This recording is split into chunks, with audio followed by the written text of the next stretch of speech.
a mensagem que nós vamos estudar nesta manhã diz respeito à volta de Jesus. Este é um assunto, esta é uma mensagem que está presente em toda a Bíblia.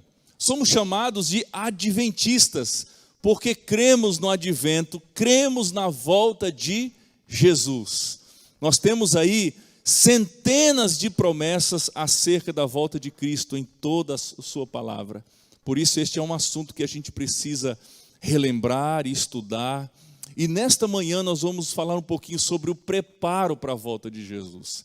E nós vamos utilizar o livro de Jó, porque Jó, ele pode nos ensinar muitas coisas acerca do preparo para a volta de Cristo. Então, se você quiser já ir abrindo a sua Bíblia, no livro de Jó, nós vamos estudá-lo no tempo que temos aqui. Antes de lermos o texto bíblico, eu quero convidar você a meditar comigo em duas citações de Ellen White. Dois textos que eu quero apresentar aos irmãos neste momento. O primeiro deles está no livro Testemunhos Seletos, volume 2, e o segundo na meditação de 1968, Nos Lugares Celestiais. Os dois textos, o primeiro deles diz assim, escute bem, irmão: pelo exercício de uma fé viva hoje, vejam, exercício de uma fé viva, não uma fé apenas contemplativa, mas uma fé ativa. E ela diz: temos de conquistar o inimigo, precisamos buscar a Deus hoje e estar decididos a não ficar satisfeitos sem a sua presença. Devemos vigiar e trabalhar e orar como se este fosse o último dia de nossa vida. Primeiro texto. O segundo diz assim: se hoje estais em paz com Deus, estais preparados para receber a Cristo se Ele viesse hoje. O texto aqui não está dizendo para eu e você nos prepararmos em algum momento do futuro. Amanhã eu vou começar o preparo. Daqui uma semana eu tenho que resolver algumas coisas, então depois eu vou me preparar. Eu vou começar a de fato me preparar para a volta de Jesus. Não, não é isso que o texto está dizendo. Hoje eu preciso estar em paz com Deus. Hoje eu preciso estar bem com Deus. E se isso estiver acontecendo na minha vida, se Ele voltar hoje, eu estarei pronto. E você sabe que quando nós falamos sobre a volta de Jesus, existem dois aspectos importantes, duas dimensões. A primeira é acerca do evento da volta de Jesus, que nós conhecemos. Jesus voltará com milhares e milhares de anjos, com poder e grande glória, sons de trombeta, será um evento grandioso. Mas você sabe que Jesus também pode voltar para alguém se essa pessoa deixa de viver. Se a pessoa morre, ela morre salva ou perdida, não existe uma segunda chance. Por isso eu preciso estar pronto, eu preciso estar em paz com Deus todos os dias da minha vida. Então surge uma pergunta: como estar pronto? Essa é a grande questão. Como estar pronto para o encontro com o Senhor? Jó pode nos ensinar grandes lições, porque Jó era um homem pronto. Ele estava sempre pronto para as crises. E quando a gente fala de preparo, quando a gente fala de eventos e sinais da volta de Jesus, todos nós sabemos que nós vamos passar por crises, vamos passar por muitas dificuldades. Nós estamos enfrentando uma delas, que faz parte dos sinais da volta de Cristo. Jó nos ensina porque ele estava sempre pronto para as crises. Como estar pronto? O primeiro verso que nós vamos ler está no capítulo 1 de Jó, o versículo 1, Jó 1, verso 1. E aqui nós encontramos, queridos, três características essenciais para quem deseja estar pronto para a volta de Jesus. Três características. Vamos ler o texto.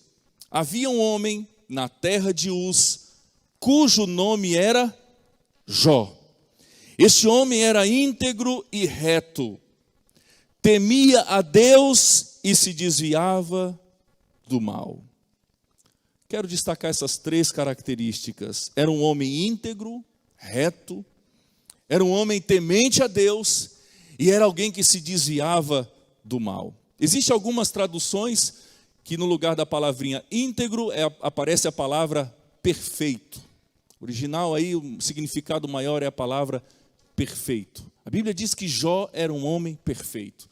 E quando a Bíblia fala na esfera humana de perfeição, ela não está falando de ausência de pecado, mas sim, a pessoa perfeita aos olhos de Deus é aquela que alcançou o grau de desenvolvimento que o céu espera dela num determinado momento. Vou explicar, vou ilustrar para ficar mais fácil.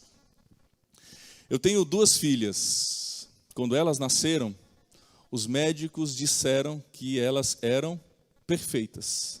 Eu fiquei muito feliz. Mas, quando eu olhei para elas, eu percebi que elas mal abriam os olhos, choravam muito, não conseguiam sequer engatinhar, irmãos. Tinham que usar fraldas, né? Então, aparentemente elas não eram perfeitas, mas o médico disse que elas eram perfeitas. Mas se a minha filha mais velha hoje, de quase 15 anos, ela continuar usando fraldas, engatinhando, usando papinha de bebê, eu diria que tem alguma coisa errada aí. Porque para a Bíblia, uma pessoa íntegra, uma pessoa perfeita, é aquela que está com o desenvolvimento harmonioso de acordo com o estágio da sua vida espiritual. Paulo enfrentou esse problema quando ele escreveu uma carta a alguns irmãos que já deveriam estar bem mais avançados na vida espiritual. E ele disse assim: olha, vocês já deveriam ser mestres, já deveriam estar ensinando os outros, mas ainda estão tomando leitinho, né? Não conseguem se alimentar com um alimento sólido. Então Paulo, ele trouxe fortes repreensões quanto a isso. Quando a Bíblia diz, portanto, irmãos, que Jó era perfeito, ela está dizendo que Jó não cessava de crescer. Jó não parava de crescer. Sua vida era como o autor de Provérbios, capítulo 4, verso 18, apresenta quando ele diz que a vereda do justo é como a luz da aurora, que brilha cada vez mais até ser dia perfeito. Portanto, meu querido irmão, amigos que aqui estão presentes, nós estamos muito felizes com a presença de todos vocês aqui. Não pare de crescer na vida espiritual. Não cesse de continuar buscando, desenvolvendo a espiritualidade na sua vida. Continue avançando. Por isso, irmãos, nós não podemos cobrar de uma pessoa recém-batizada a mesma maturidade que tem alguém que já tem anos de vivência cristã. Também não podemos nos conformar, queridos, com alguém que tem anos de vivência na igreja e, como Paulo, ainda precise de leite espiritual, ao invés de se alimentar de um alimento mais sólido.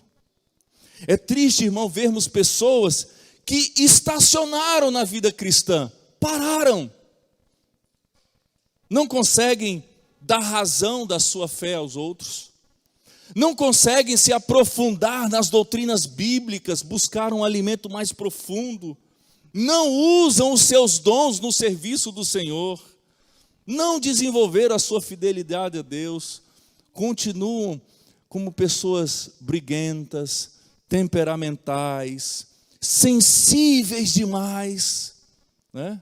Uma vez eu tive que visitar alguém que resolveu sair da igreja porque alguém disse uma palavra um tanto dura. Eu falei, não faça isso, continue servindo a Deus, continue firme. Então, uma pessoa íntegra e perfeita é aquela que está em crescimento constante e que corresponde ao estágio da sua vida espiritual, da sua maturidade. Mas a segunda característica que nos é apresentada, que é uma característica importante para você e eu que estamos nos preparando para a volta de Jesus, é o temer a Deus. A Bíblia diz que Jó era temente a Deus. Essa expressão aparece muitas vezes na Bíblia. E temer a Deus é devoção a Ele, fidelidade a Ele, lealdade. É obediência aos mandamentos do Senhor. Quando a Bíblia apresenta que Jó era temente a Deus, ela o faz mostrando o contraste das outras nações, das outras pessoas que adoravam outras divindades. Enquanto todos estavam numa direção, Jó andava na contramão. É o que Paulo diz: não vos amoldeis, não vos conformeis com este século. É interessante, irmãos, para a gente ilustrar e entender melhor essa questão, que para algumas pessoas a religião é como ir ao supermercado. Quando você vai ao supermercado, você pega ali o carrinho, e você não vai colocando dentro do carrinho tudo aquilo que você vê na prateleira, não é isso? Você olha o produto, vê se é atraente, vê se você gosta, tal, analisa, e aí você resolve colocar no carrinho ou não. Muitas pessoas acham que estão no supermercado da fé. Passam pelas prateleiras e pegam apenas aquilo que as atrai.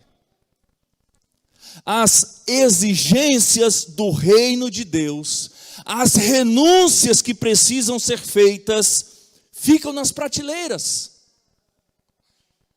As responsabilidades do discipulado, o compromisso que todos nós temos quando entregamos nossa vida a Cristo e quando fomos batizados, muitas vezes são deixados de lado. Apreciamos as bênçãos do reino de Deus, todos nós apreciamos, e existem muitas bênçãos que Deus nos oferece, mas Deus também apresenta o compromisso, os seus mandamentos, as suas orientações. Se você deseja estar pronto quando Cristo voltar, seja temente a Deus. Leve a sério os seus ensinamentos, que são ensinamentos que nos trazem paz, alegria, né? Nos trazem salvação. E por fim, irmãos, terceira característica, Jó, ele se desviava do mal. Eu li certa vez, enquanto eu preparava esta mensagem, alguém disse que o diabo, ele não tem uma indústria de pecados, mas ele tem uma manufatura de pecados. Existe uma diferença aí. Na indústria, os produtos, eles são produzidos em série. Todos saem no mesmo formato, com o mesmo conteúdo, com a mesma embalagem. Mas na manufatura, irmãos, é diferente. Na manufatura, é que cada produto, ele sai personalizado de acordo com o cliente. Então, Satanás, ele age assim. Ele descobre qual é o seu ponto fraco. Ele sonda, e a Bíblia diz que ele está sempre ali em derredor, procurando alguém para devorar. Ele é um estudioso do ser humano. Então ele sonda, ele analisa qual é o seu ponto fraco. Ele vai lá até a sua oficina e prepara uma tentação na medida. Se o seu ponto fraco, por exemplo, é um vício ou uma pornografia, ele vai usar isso. Ele vai usar isso. Desviar-se do mal, irmãos, é a ação literalmente de fugir da tentação. Fugir daquilo que oferece perigo. E Jó sabia fazer isso muito bem. Jó não chegava nem perto, mas a Bíblia diz que ele se desviava do mal. Ele se desviava do mal. Mas eu quero avançar um pouco mais aqui, apresentando algumas outras características de Jó. Na sequência, a Bíblia diz que Jó, ele tinha 7 filhos, 7 filhas. Jó, os seus filhos, no verso 4, diz que eles iam às casas uns dos outros, faziam banquetes, cada um por sua vez. Então era uma família, de certa forma, feliz. Uma família que se relacionava bem, uma família que vivia em paz, algo muito difícil de acontecer em nossos dias, né? Se a família é um pouco maior, aí a confusão aumenta ainda mais. Mas a família de Jó era uma família unida. E onde é que está o segredo, irmãos, da família unida, da família feliz?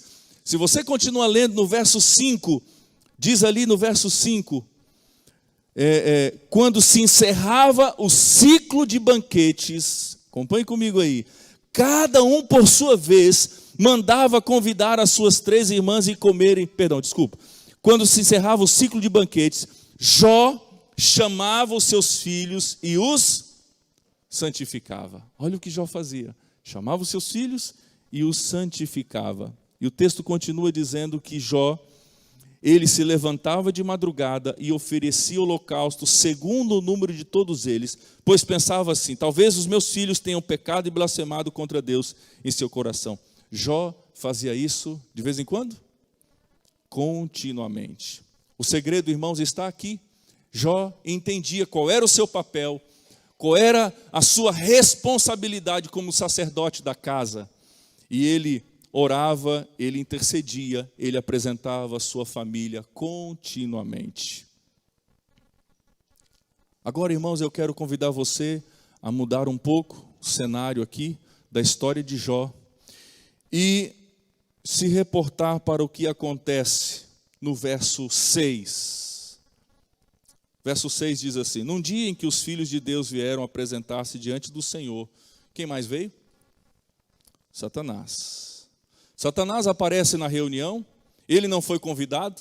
Até hoje, Satanás se intromete em lugares que ele não é chamado. E eu queria apresentar à igreja nesse momento e aos amigos que nos assistem também, enfim, um texto muito sério. É um texto um pouco longo, mas, por favor, se concentre aqui no conteúdo do texto que eu quero ler, do livro Grande Conflito, página 518. Diz assim: as Escrituras declaram que em certa ocasião em que os anjos se reuniram, Satanás se apresenta também. Não para curvar-se diante do Rei eterno, mas para favorecer os seus maldosos intentos contra os justos.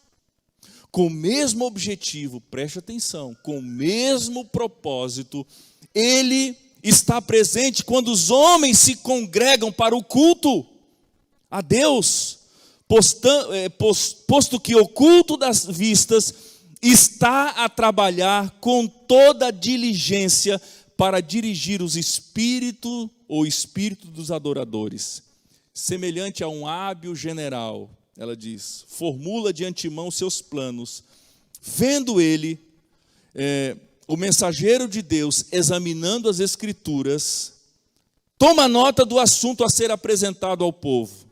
Emprega então todo o seu engano e astúcia no sentido de amoldar as circunstâncias, a fim de que a mensagem não atinja aqueles que estão sendo enganados a respeito do tema. Olha como ele trabalha, irmãos. Ele está empenhado em alguma questão para desviar a atenção dos ouvintes da palavra de Deus. Então, avançando aqui, Deus pergunta para Satanás: de onde vens? De onde você está vindo? E Satanás responde o quê? A sequência aqui: eu estou vindo de rodear a terra. Interessante que esta é uma expressão, irmãos, muito usada pelos reis, quando eles conquistavam uma terra alheia. Era como se ele estivesse dizendo assim: eu estou vindo do domínio que eu tenho sobre a terra. Eu domino toda a terra. A maioria dos moradores da terra estão sobre o meu domínio. Nesse momento eu consigo imaginar Deus sorrindo e dizendo assim: você viu meu servo Jó? Em outras palavras, Deus está dizendo para Jó: você pode até dominar uma grande parte dos moradores da terra. Você pode até dominar quase toda a terra. Mas existe um ser humano sobre a terra do qual você não tem domínio. E este ser humano se chama Jó. Ele tem que se calar diante disso. É interessante que Deus, ele coloca até mesmo o seu caráter, o seu caráter, né, a sua pessoa em questão, confiando e acreditando em Jó, porque Deus conhecia Jó. E agora, irmãos, Jó, o inimigo então, ele levanta uma questão muito séria. Porque você sabe que o inimigo, ele é o rei das intrigas, é o rei das contendas. E Satanás então agora faz uma pergunta muito séria. Talvez a pior das perguntas. Satanás pergunta: mas Jó serve a ti debalde? Jó serve a ti por nada? Satanás está dizendo para Deus que ele está cercado de pessoas dissimuladas, de pessoas interesseiras, de pessoas que o servem simplesmente por interesse. E ele diz assim: olha, o Senhor dá tudo para Jó. Jó é o homem mais rico da terra. Então é claro que ele te serve por interesse, porque o Senhor o cerca, o protege e concede tudo o que ele precisa. Percebam, irmãos, que nesse momento, porque Satanás não tem mais recursos de acusar Jó, Satanás, ele faz algo pior e covarde. Ele ataca as intenções de Jó. Porque a pior coisa que alguém pode fazer contra você é atacar os seus motivos. As intenções que estão por detrás das ações. Somente o tempo pode revelar as intenções. Você não tem como se defender. Só o tempo para mostrar o que realmente está por detrás das nossas intenções. Apenas a vida de Jó, irmãos, poderia ser uma resposta definitiva para a questão que o inimigo, o diabo, levanta ali. Se o Criador não permitisse que Satanás levasse avante os seus planos, pairaria no ar uma dúvida acerca do caráter de Jó, especialmente uma dúvida acerca do caráter de Deus. Então, aqui nós vemos o grande problema do grande conflito. A questão é, e eu pergunto para você e faço essa pergunta para mim: qual é o motivo que nós adoramos a Deus? Por que você adora a Deus? Por que você está aqui? Por que você participa da pregação do Evangelho, sendo fiel a Deus nos dízimos, nas ofertas, sendo fiel a Deus usando os seus recursos, seus talentos, pregando o Evangelho? Por que você serve a Deus? Quais são os motivos que estão por detrás das nossas ações? O que está por detrás da nossa adoração a Deus? Eu preciso refletir nisso. Então, no verso 12, nós encontramos uma solução que nos irrita e nos deixa até um ponto indignado. Deus permite que Satanás tocasse em Jó. Ele permite. E quando a gente lê isso, a gente fica pensando: mas por que Deus não silencia o inimigo? Por que Deus muitas vezes permite colocar os seus filhos sobre as mãos do inimigo, se a gente sabe que dele só vem coisa ruim? E aqui, irmãos, a história de Jó mostra isso de maneira muito clara. As coisas ruins vêm da onde, irmão? Do inimigo. É ele que ataca as famílias, é ele que traz a doença, a enfermidade, a maldade. Apenas, podemos dizer e afirmar, apenas porque estamos em um mundo mau, o mal atinge a todos, queridos. A injustiça é uma realidade em um mundo de pecado. Enquanto vivermos aqui, irmãos, enquanto estivermos no grande conflito, nós passaremos por isso. Então, o que fazer? Como agir diante do sofrimento, muitas vezes sem causa? Porque você sabe que muito daquilo que nós sofremos é consequência daquilo que nós semeamos, das nossas decisões, das nossas escolhas. Então nós colhemos as consequências. Mas também, irmãos, existe sofrimento sem causa, sem motivo, e a gente não consegue entender isso. O que fazer quando nós sofremos sem causa? Você encontra a resposta no capítulo 1, verso 20. Vamos lá? Jó, capítulo 1, verso 20. Então, depois de tudo isso que aconteceu com Jó, a Bíblia diz que então Jó se levantou, fez o quê? Rasgou o seu manto, rapou a cabeça, prostrou-se em terra e fez o quê? E adorou, irmãos, e adorou.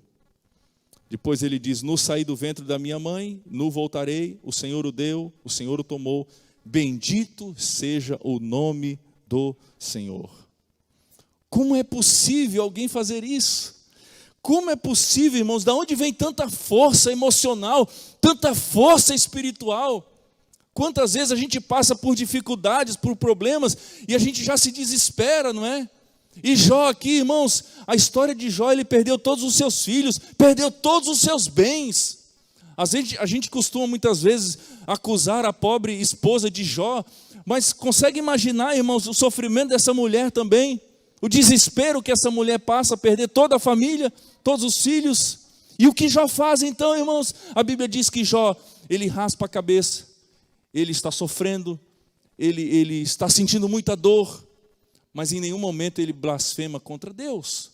Pelo contrário, ele adora a Deus. Centenas de anos depois, irmãos, Paulo diz a mesma coisa, escrevendo aos Filipenses, ele diz assim: tudo posso, complete, naquele que me fortalece. Esses dias eu vi essa frase, mas acima do texto bíblico havia uma formiguinha carregando uma maçã. Interessante, né? E você sabe que esse é um dos textos mais mal aplicados, porque a gente lê esse texto, a gente acha que se Deus, tudo posso naquele que me fortalece, eu posso fazer coisas impossíveis, né? Eu me torno um super-homem, ou uma mulher maravilha. Mas não é esse o sentido do texto, irmãos. Não é este o significado do texto. Se você lê o que Paulo está querendo dizer, vamos lá para Filipenses, capítulo 4, é importante não deixar o texto isolado, mas a gente lê o contexto. Filipenses capítulo 4, a partir do verso 11, diz assim,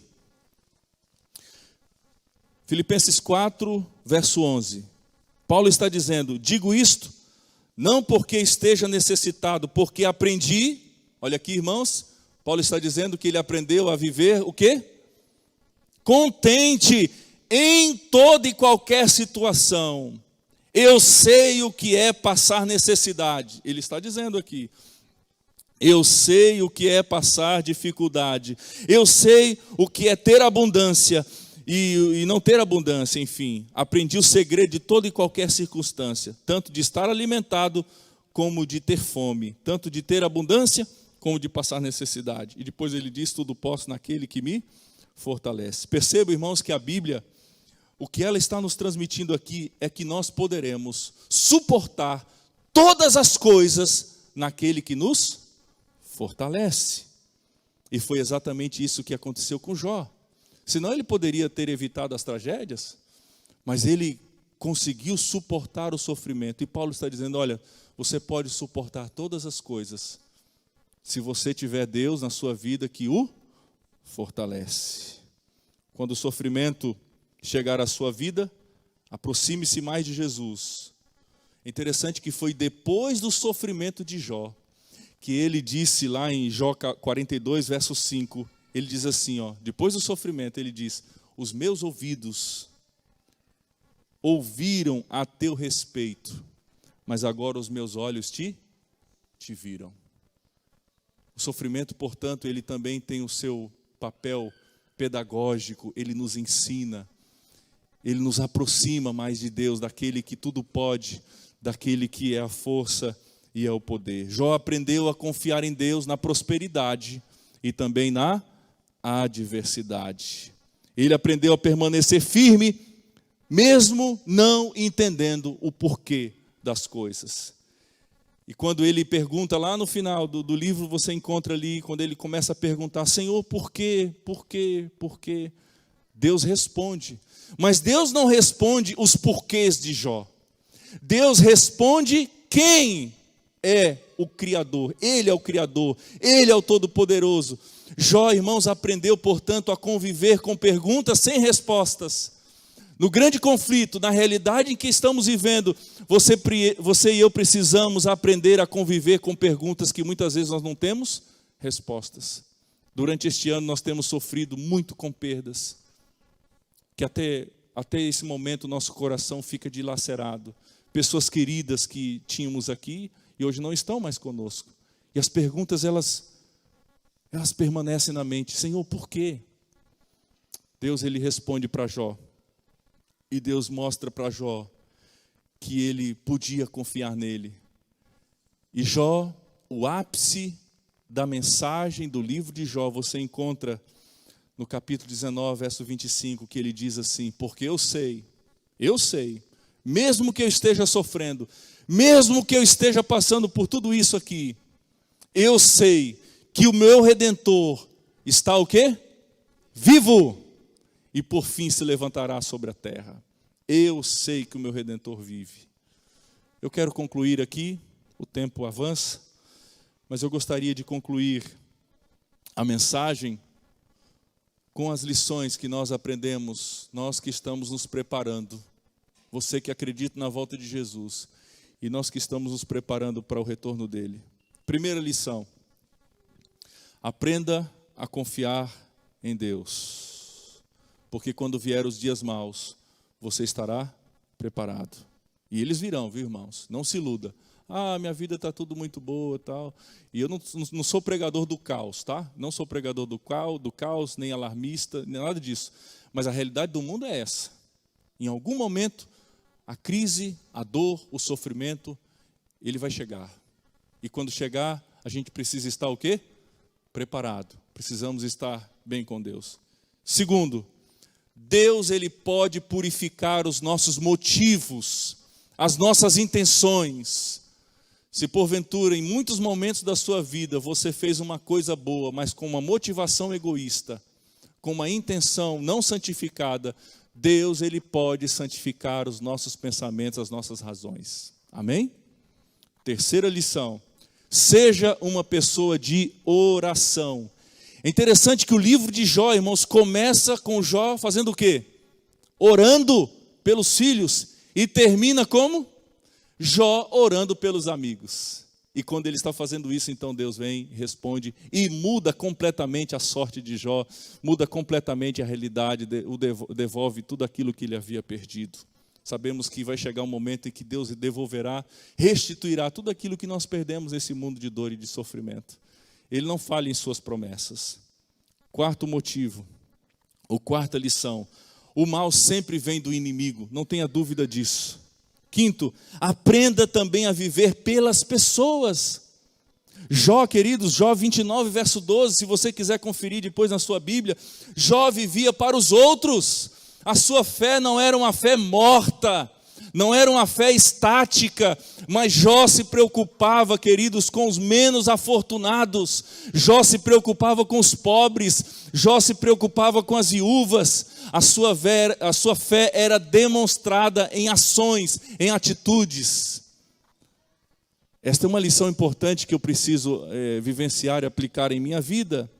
Sexta lição e última: entenda com clareza o grande conflito. Nós não vamos resolver todos os problemas deste mundo, mas estamos olhando para um mundo onde não haverá problemas. Esperamos, portanto, o glorioso dia da volta de Jesus, o dia em que Jesus resolverá todas as questões. Lembre-se, aquilo que você aprende na luz, em tempo de paz, você irá utilizar isso quando você estiver na escuridão, no sofrimento. Conta-se que, depois que terminou a Segunda Guerra Mundial, foi descoberto na Alemanha uma cela onde muitos judeus se esconderam dos nazistas. E naquela cela escura havia uma escrita na parede. E na escrita a seguinte frase: eu acredito no sol, mesmo quando não o vejo brilhar. Eu acredito no amor, mesmo quando não o sinto aqui. Eu acredito em Deus, mesmo quando Ele está em silêncio. Sabe o que Jó está dizendo para mim e para você? Nós que acreditamos na volta de Jesus, nós que estamos nos preparando para a volta dEle. Sabe o que Ele está nos dizendo? Não tire os olhos da eternidade. Não tire os seus olhos da eternidade. As lutas e sofrimento nos fazem estremecer por dentro, mas Deus não desampara os seus filhos. Você vai chorar algumas vezes, não há problema. Mas Deus conhece o nosso sofrimento, Ele conhece a dor. Ele tão somente está dizendo: filho, eu tenho a solução final. Apenas confie em mim, acredite em mim. Jó está nos dizendo aqui: persista, aguenta firme. Peça a Deus, queridos irmãos, peça a Deus para tirar aqueles pensamentos negativos, de desistir da vida cristã. Tem gente às vezes pensando: eu vou desistir da vida cristã. Não, peça a Deus para tirar da sua mente esses pensamentos maldosos, esses pensamentos destrutivos. E eu quero terminar dizendo que existe uma recompensa para mim e para você. A Bíblia diz que existe uma coroa de glória para os filhos de Deus. Mas o mais lindo, o mais bacana de tudo isso, não é a coroa, mas é quem vai colocar a coroa. Jesus Cristo. Por isso, olhe para Ele. Você e eu ainda temos os pés aqui na terra, mas continue olhando para o autor e consumador da nossa fé. Aprenda como Jó. Nós vamos ouvir uma música, Maurício vai cantar. Enquanto você estiver ouvindo esta música, entregue a sua vida a Cristo mais uma vez. Reafirme o seu compromisso com Jesus nesta manhã. Se em algum momento pensamentos sombrios, duvidosos, te fez você pensar em desistir de tudo, confie em Deus, continue confiando em Deus. Ele tem a solução para todas as coisas. Aprenda a ser como Jó, temente a Deus, sempre confiando no Senhor e esperando que do Senhor todas as respostas nós obteremos. Momento da música. Se você desejar fazer esse compromisso de forma física, você poderá ficar em pé, se você assim o quiser, e poderá dizer para Deus: Senhor, estou em pé, porque eu continuo confiando em Ti. Me ajude, Senhor. Às vezes eu não tenho tanta fé, mas me ajude a ter fé, a confiar e acreditar na Tua palavra. Amém.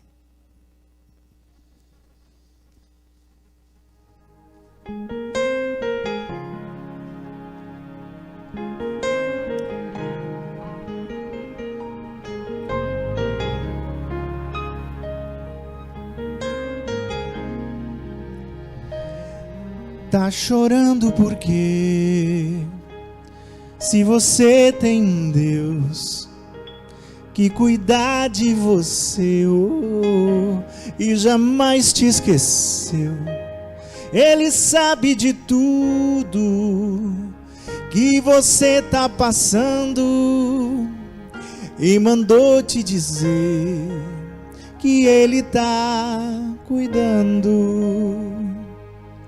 Lembrar de onde você veio e aonde você chegou. Lembrar de todos os livramentos que você já passou. Nem era pra você estar aqui, mas Deus falou assim: esse aí vou levantar. E onde eu colocar a mão, eu vou abençoar. Amém.